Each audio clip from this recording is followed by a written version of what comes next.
Hello, little Liam, or Liam. This is your Uncle Jericho reading a treasury of fairy tales to you. So let's start the first story.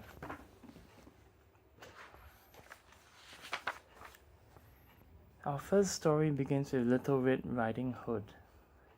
Once upon a time, there was a little village girl, the prettiest you have ever seen. Her mother loved her dearly, as did her grandmother.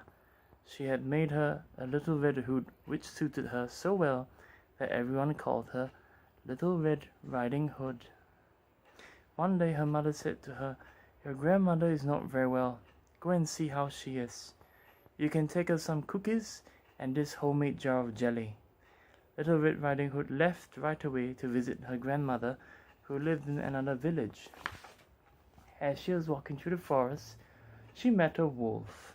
Let's have a look at the wolf, yeah? See? That's Little Red Riding Hood over there, and that's the wolf.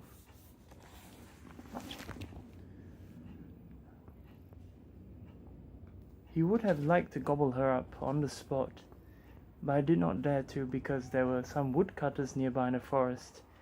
He pretended to be very kind and asked her where she was going.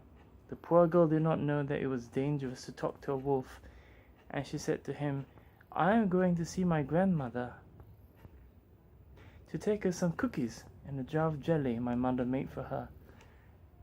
"Does she live very far away?" asked the wolf. "Oh yes," replied Little Red Riding Hood. "Her house is beyond the mill, by the first house in the village." "Well," said the wolf, "I would like to see her too. I'll take this road here, and you take the other road, and we'll see who arrives first."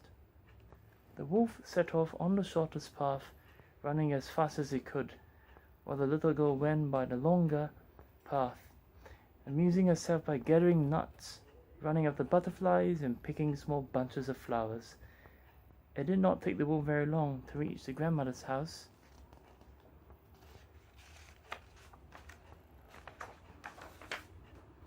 He reached up and knocked at the door. Tap, tap. "Who is it?" came a voice from inside. "It is your granddaughter, Little Red Riding Hood," said the wolf, disguising his voice. "I've brought you some cookies and a jar of jelly my mother has made for you." The good grandmother, who was in bed, called out, "Lift up the latch and come in." The wolf lifted the latch, and the door opened. At once he leaped on the bed and ate up the poor woman in less than a second. Then he closed the door and laid down in the grandmother's bed to wait for Little Red Riding Hood. A few moments later she knocked at the door. Tap, tap. "Who is it?" came the gruff wolf's voice. When she heard this, Little Red Riding Hood was a little scared at first, but remembering her grandmother was ill, she answered, "It is your granddaughter, Little Red Riding Hood. I've brought you some cookies and a jar of jelly my mother has made for you." The wolf softened his voice a little and called out, "Lift up the latch and come in." Little Red Riding Hood lifted the latch and the door opened. The wolf hid under the bed covers and said, "Put the cookies and the jar of jelly on the table and come sit on the bed beside me." Little Red Riding Hood climbed onto the bed and stared at her grandmother. "Grandma, what big arms you have," she cried. "All the better to hug you with," the wolf replied. Let's have a look at the picture.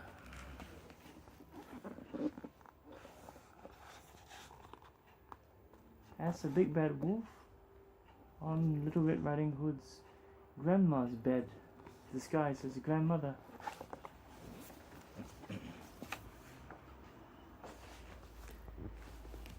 "And Grandma, what big ears you have. All the better to hear you with." "Grandma, what big eyes you have. All the better to see you with, my child." "Grandma, what big teeth you have," cried Little Red Riding Hood. "All the better to eat you with," barked the wolf, and throwing back the covers, he leaped out of bed. Just as it was about to eat up the little girl, the woodcutter who had been in the forest burst into the cottage. With one blow of his axe, he cut off the wolf's head, and nobody was ever troubled by that wicked creature again. And this comes to an end and concludes the story of Little Red Riding Hood by the Brothers Grimm. Well, little Liam, I hope you enjoyed this little story, and I will try to make more for you. Sleep tight.